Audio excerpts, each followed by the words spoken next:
I was working at my desk and I heard the sound of glass shattering coming from the other side of the house, and I figured that my cat had knocked something over.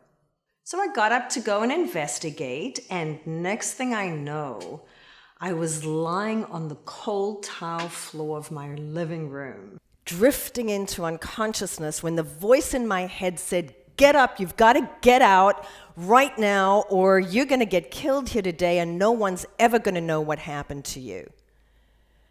At that point, my attacker was kicking me in the ribs and ranting about forgiveness in Jesus Christ. I didn't know who he was or what he was doing in my home on Super Bowl Sunday in the middle of the day. I didn't know how this could happen to me. Recovery didn't come as quickly or as easily as I thought it should. And I found myself in danger of becoming a bitter and angry person, and that wasn't who I wanted to be. Finally, I realized that the resources that I needed were the exact same things that I've been preaching about for the past 20 years. First, I needed to take 100% responsibility for what was going on in my life.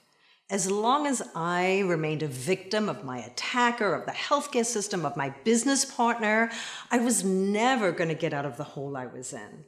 Third, I had to get motivated. I had a business to rebuild.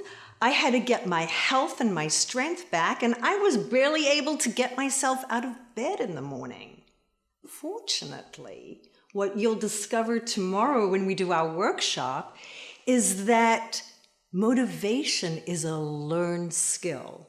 And once you acquire it, you can get pretty much anybody into action.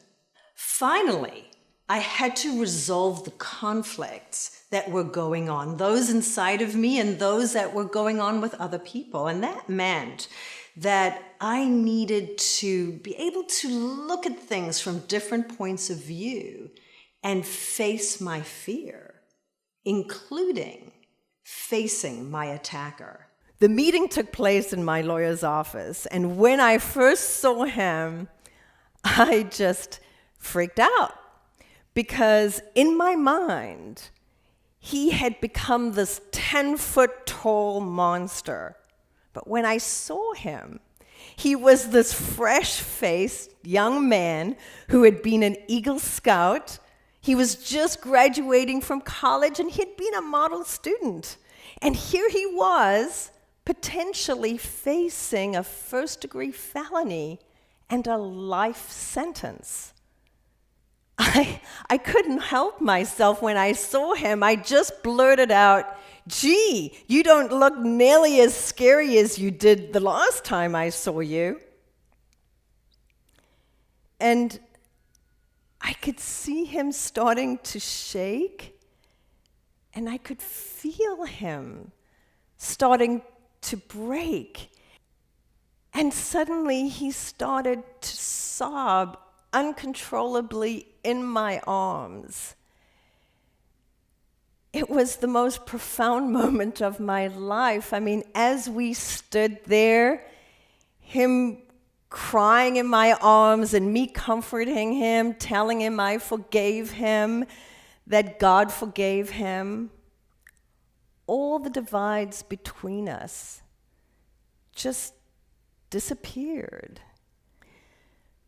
But the thing I want you to take out of this today is that when we can face our adversity, when we can move through fear and see things for what they really are instead of what we imagine them to be, then in every challenge, in every conflict, there is a gift, an opportunity to heal and to grow. All we have to do is to be willing to see things differently and open ourselves up to new possibilities.